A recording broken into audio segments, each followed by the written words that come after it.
What is going on, everybody? My name is Keegan, and for this video, what better way to introduce a new car to you guys than with a little bit of drifting.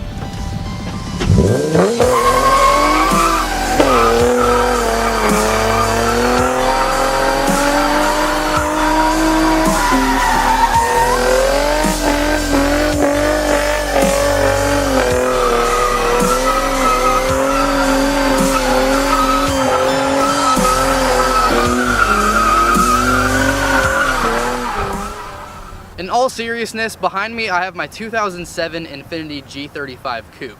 Whenever I got this car, it was actually extremely nice, and that is why I say that I've kind of ruined it. Now, I'll show you around and I'll kind of get to the things that I say I've ruined per se.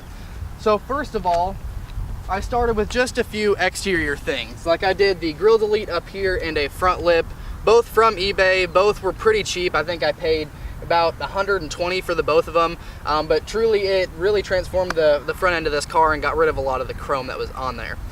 Now, of course, I had to go ahead and put a set of wheels and tires on it. These are Avid ones. For the set, it was about $600 for all of the wheels, and they're staggered. I believe it's 9.5 in the front and 10.5 in the back. Come around back here. So 10.5, and it's on a nice set of Sumitomo tires. Once again, I went with the cheapest thing I could get.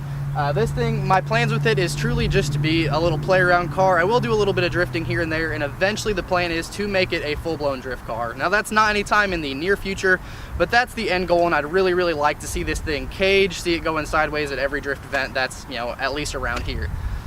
So come around back. And one of the other reasons for making this video is the exhaust. Now, I had a custom-made catback from a local company, and then I did a set of Megan Racing resonated test pipes, and I think it's honestly one of the best sounding exhaust systems that I've ever heard.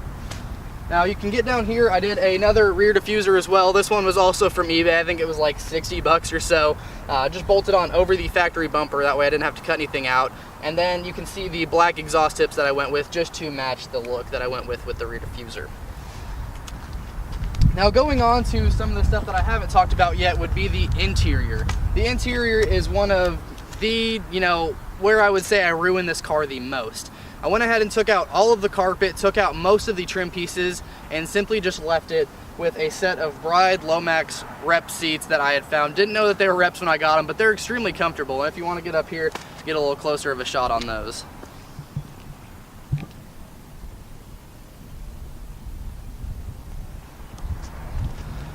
So going around to hop in the driver's seat, you'll see that one of the other things that I did is a Sparco steering wheel and an NRG short hub.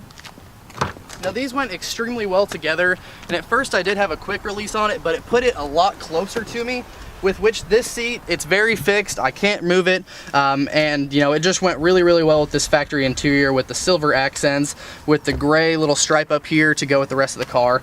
I think it all went about perfect. I did keep the front half of the interior in here just to make it, feel like much more comfortable of a street car, because I will be driving this thing on the street just about every day, and I've been driving it actually more than I have my Subi daily most of the time, just to enjoy the most out of it, while I can before winter gets here.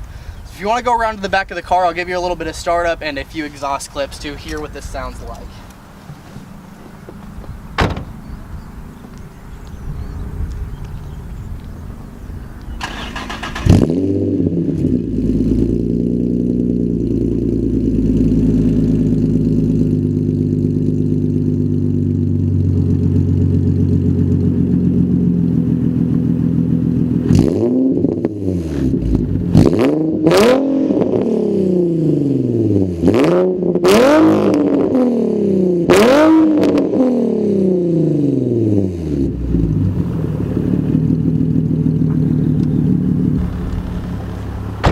There you have it, guys, an introduction to my G35. Make sure to subscribe and stay tuned if you want to see where this car will go in the future. I've got a lot of really, really fun plans for it, and I'd love for you guys to be along for the ride. Thanks for watching.